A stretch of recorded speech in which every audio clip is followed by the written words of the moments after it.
In the last video, we looked at the Meike 85mm f1.8 for L mount, which is the first ever autofocus third-party lens for L mount. Today we'll look at another autofocus lens from Meike, also for the L mount.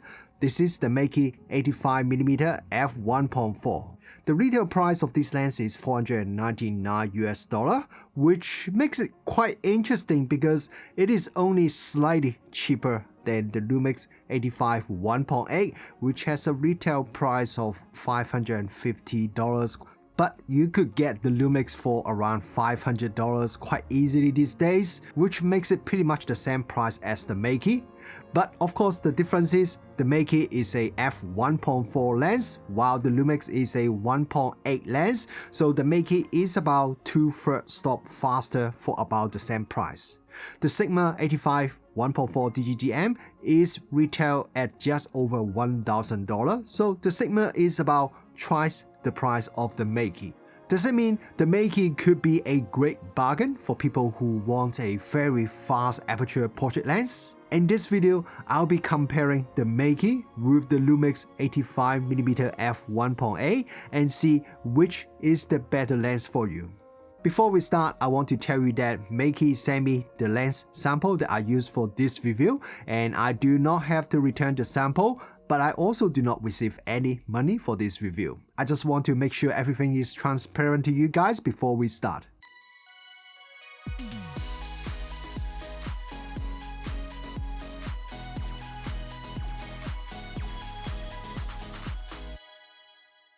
If you have watched my review of the Meike 50mm f1.8 lens for the L mount, I have mentioned that Meike lens build quality is very plasticky and also feels a bit cheap.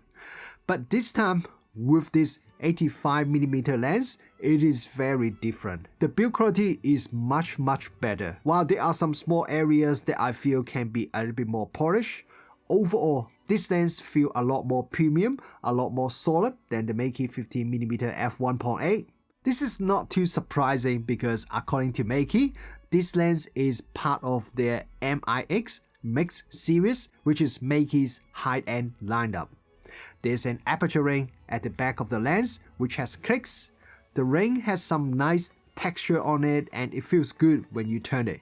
There's an A position on the ring, so if you want to use the camera to control the aperture instead of using the aperture ring, you can do that. The focus ring at the front feels reasonably smooth. There's a AF/MF switch on the side, and next to it there's a button that you can customize to control the setting you want from the camera's menu screen. This is not a small lens at all. It is much bigger than the Lumix 85 1.8 and also much heavier. The lens weighs just over 720 grams, which is double the weight of the Lumix 85 1.8. But then it is a f1.4 lens with good solid build quality, so I'm not surprised that it is heavier. Having said that, the Sigma 85 1.4 DGDM is only 630 grams, so almost 100 grams lighter. So the Meike definitely is still a bit heavy for a 85 1.4 lens. This is surely a downside, but let's see if the image quality can explain the extra weight of this lens. The lens has a 77mm front filter thread and it also comes with a reversible lens hood. The lens hood is made of plastic, but the quality is much better than the one for the Meike 50mm f1.8, which if you have watched that review, you may remember I complained about that lens hood a bit. This time, I don't have any problem with the lens hood for this 85mm lens. The lens hood feels very nice and solid. At the back of the lens, there is a metal lens mount with a USB-C port on it for firmware update. Interestingly, Meike told me this lens is also not a weatherproof lens, just like the 50mm f1.8, even though there is a bright red rubber seal on the metal lens mount. Overall, I'm pretty happy with the build quality of this lens and it feels like a good mid-range lens, and I would say it feels less plasticky than the Lumix 85 1.8. This lens uses STM stepping motor for autofocus. but probably because the glass elements are quite big and heavy for the f1.4 large aperture, the autofocus speed is not as fast as the Meike 50mm f1.8.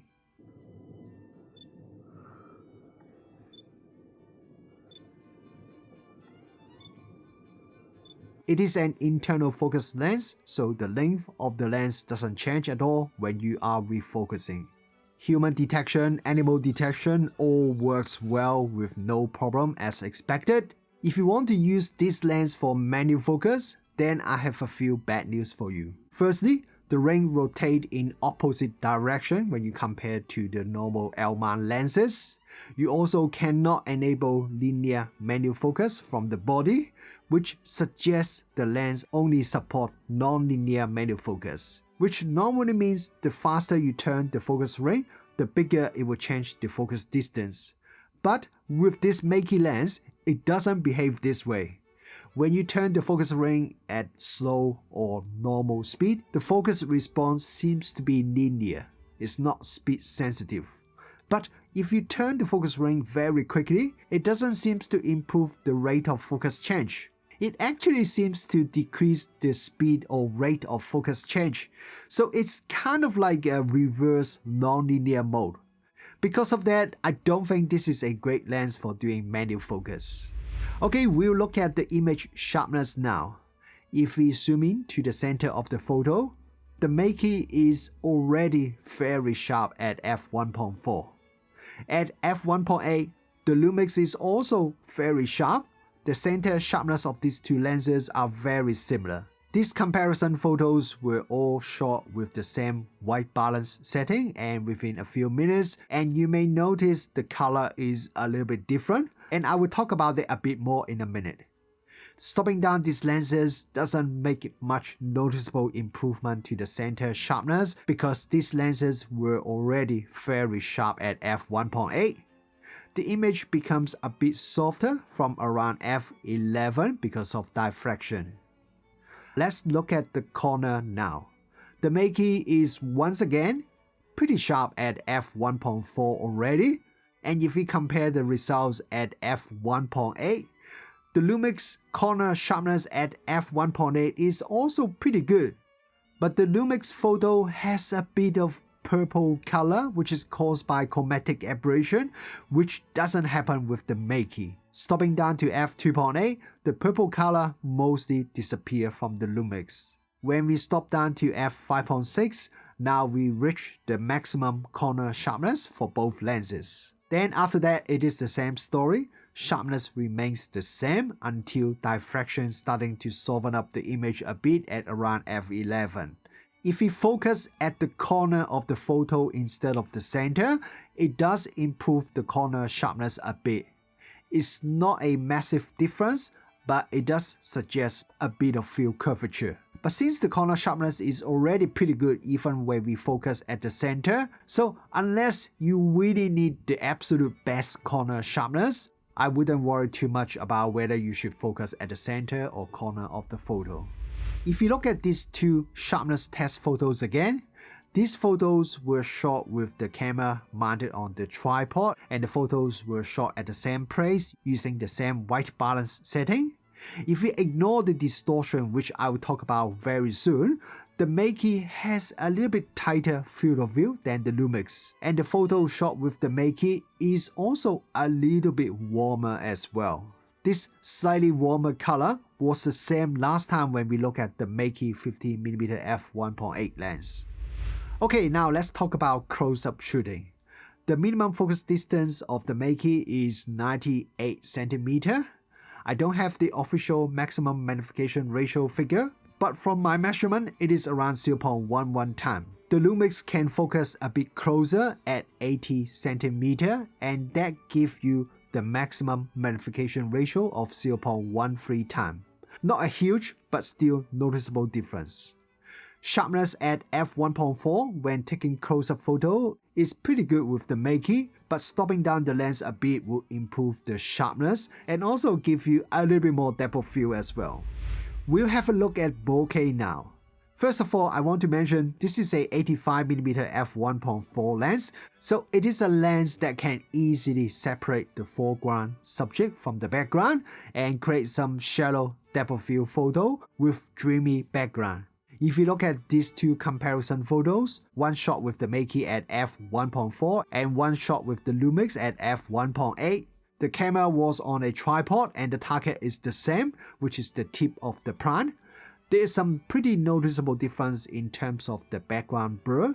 The photo shot with the Meike has more noticeable background blur. And if you look at the quality of the bokeh, the Meike is also pretty smooth and nice. The transition at the edge of the bokeh balls is pretty smooth, not harsh at all. And I also don't see any onion ring pattern. It gives you a very nice dreamy look that could work very well for portrait photos. There is some minor cat's eye effect near the corner when shooting at f1.4 or f1.8, but nothing too serious. And if we stop down the lens, the bokeh balls remains quite round. Overall, I'm very happy with the bokeh from this Meike lens. With vignetting correction enabled, both the Meike and Lumix have very little amount of vignetting even at wide open. The Meike has virtually no vignetting once we stop down slightly to f1.8. However, with the Meike, if we stop down the lens more, there's a bit of negative vignetting in the corrected photo, which makes it look a bit weird. I feel there may be something wrong with the lens profile for the Meike lens, as it really shouldn't happen. And if we disable the vignetting correction, now we can see a bit more vignetting, especially when shooting at f1.4 or 1.8, but I think the amount of vignetting is still very reasonable. Chromatic aberration control is really good with this Meike lens. Even look at this high contrast test photo, there is very little amount of color fringing, which is excellent. And I also don't see much color fringing when I go through my real world photos as well. With the distortion correction enabled on the camera, there is some noticeable barrel distortion with the Meike lens, definitely more than usual, while the Lumix has virtually no visible distortion. But one strange thing is, if I disable the lens profile correction, the Meike now has a lot less distortion. Distortion pretty much completely gone, so it really looks like there is something wrong with the lens profile correction for this Meike lens, at least with the firmware that I have right now. So hopefully this is something that Meike can fix or improve later on with a firmware update. Lens flare performance is reasonably good with this Meike lens. The only issue I notice is there could be a ring-shaped lens flare when I'm shooting directly into a bright light source. But apart from that, lens flare control is really quite well. Most of my photos have very little amount of lens flare. Contrast also remains pretty decent. Here is a side-by-side comparison with the Lumix lens. The Lumix has better lens flare performance, which is not too surprising, but the Meike is not bad at all. Apart from the ring-shaped lens flare, the lens flare performance is really not bad. Okay, we have a look at Sunstars now. The Lumix lens can render Sunstars from around f2.8, but with the Meike, we need to stop down to around f5.6 to start seeing Sunstars. Interesting thing is, when we stop down these lenses to f5.6, then Sunstars would disappear from the Lumix. Meike Sunstars become sharper and sharper as we stop down further, while Sunstars from the Lumix starting to become visible again from f11 onwards. At f16, the Sunstars from the Meike has long and sharp tails.